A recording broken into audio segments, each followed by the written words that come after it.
warahmatullahi wabarakatuh. Perkenalkan, nama saya Sri Mahardika. Saya dari kelas B, jurusan Gizi, program studi Sarjana Terapan Gizi dan Dietetika.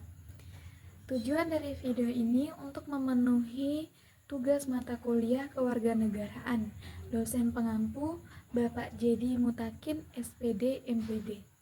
Judul makalah saya yaitu Dinamika Politik dan Sosial.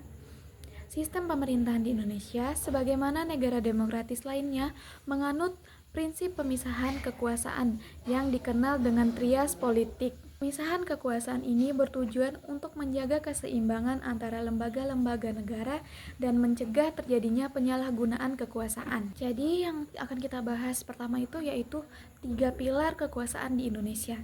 Yang pertama ada kekuasaan eksekutif. Kekuasaan eksekutif di Indonesia dijalankan oleh presiden yang merupakan kepala negara sekaligus kepala pemerintahan. Fungsi utama dari kekuasaan eksekutif adalah melaksanakan undang-undang yang dibuat oleh lembaga legislatif. Selain itu, presiden juga bertanggung jawab atas kebijakan luar negeri, pertahanan negara, serta administrasi pemerintahan. Hal ini bertujuan untuk memastikan bahwa presiden tidak bertindak di luar batas kekuasaannya. Kekuasaan presiden juga diperluas dengan adanya kewenangan untuk mengangkat menteri-menteri yang bertanggung jawab atas berbagai bidang administrasi pemerintahan. Meskipun presiden memiliki kekuasaan yang luas, kekuasaan ini tidak bersifat absolut karena adanya pengawasan dari lembaga legislatif dan yudikatif. Kedua, ada kekuasaan legislatif.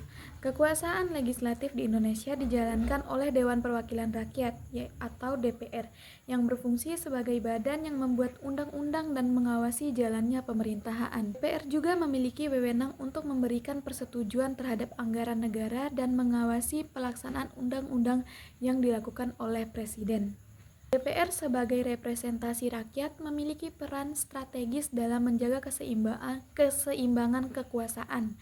Fungsi pengawasan yang dilakukan oleh DPR terhadap kebijakan eksekutif menjadi salah satu instrumen penting dalam sistem checks and balance. DPR memiliki kewenangan untuk membentuk undang-undang bersama presiden, yang berarti bahwa eksekutif tidak dapat membuat undang-undang secara sepihak. 3. Ada kekuasaan yudikatif. Kekuasaan yudikatif di Indonesia dijalankan oleh lembaga peradilan dengan Mahkamah Agung dan Mahkamah Konstitusi sebagai lembaga tertingginya. Fungsi utama dari kekuasaan yudikatif adalah menegakkan hukum dan keadilan berdasarkan peraturan perundang-undangan yang berlaku. Kekuasaan yudikatif memiliki tugas untuk memastikan bahwa semua tindakan eksekutif dan legislatif sesuai dengan konstitusi. Yudikatif di Indonesia memiliki peran penting dalam menjaga keadilan dan mencegah penyalahgunaan kekuasaan oleh lembaga eksekutif dan legislatif. Dengan adanya Mahkamah Konstitusi, kekuasaan yudikatif juga memiliki fungsi yang menguji apakah undang-undang yang dibuat oleh DPR sesuai dengan Undang-Undang Dasar 1945. Lembaga yudikatif berfungsi sebagai pengawas yang independen terhadap pelaksanaan kekuasaan negara, termasuk dalam menyelesaikan sengketa yang melibatkan pemerintahan. Nah, pembahasan kedua ada prinsip pemisahan kekuasaan dalam sistem pemerintahan Indonesia. Prinsip pemisahan kekuasaan di Indonesia didasarkan pada konsep checks and balance, di mana setiap pilar kekuasaan memiliki tugas dan fungsi masing-masing, namun tetap saling mengawasi dan mengontrol agar tidak terjadi penyalahgunaan kekuasaan. Pemisahan kekuasaan ini tertuang dalam Undang-Undang Dasar 1945 yang menjadi dasar konstitusional bagi pembagian wewenang di antara lembaga-lembaga negara. Pembahasan yang ketiga ada dinamika dan tantangan 3 pilar kekuasaan di Indonesia.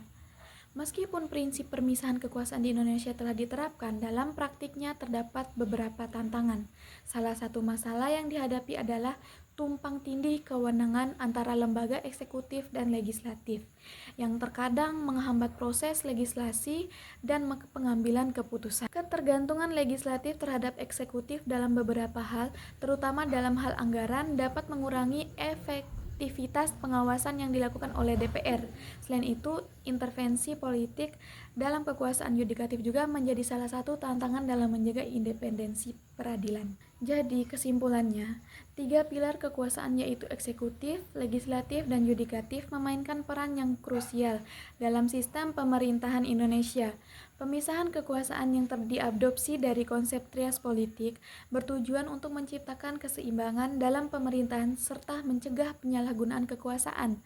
Meskipun terdapat tantangan dalam pelaksanaannya, pemisahan kekuasaan ini tetap menjadi fondasi utama bagi sistem demokrasi di Indonesia. Untuk menjaga keberlanjutan sistem ini diperlukan upaya untuk memperkuat fungsi pengawasan antar lembaga negara dan meningkatkan independensi yudikatif. Jadi mungkin itu saja yang bisa saya jelaskan. Saya mohon maaf bila terdapat kekurangan dalam video saya. Saya mohon maaf. Wabillahi taufiq wal hidayah. Wassalamualaikum warahmatullahi wabarakatuh. Terima kasih.